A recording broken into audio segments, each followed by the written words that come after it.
এখানে যেমন lower nursery থেকে 4 পর্যন্ত ক্লাস হয়, আবার এখানে 5 থেকে 10 পর্যন্ত করা হয়েছে, অর্থাৎ মাধ্যমিক সেকশন খোলা হয়েছে।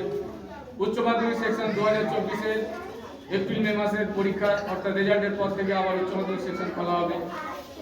আপনারা আরও একটা মাস পরে দেখবেন গার্লস হোস্টেল, বয়েজ হোস্টেল দুদিকে দুটো আমরা তৈরি করব।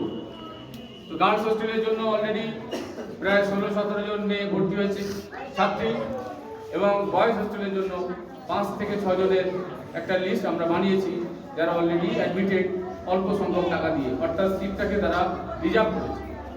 কয়েকটা নাম যদি আপনাদের বলি বুঝতে পারবেন।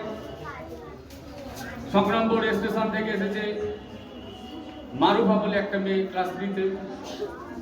সংগ্রামপুর স্টেশন হাট সংলগ্ন থেকে এসেছে জেনিফা বলে একটা মেয়ে ক্লাস 5-এ।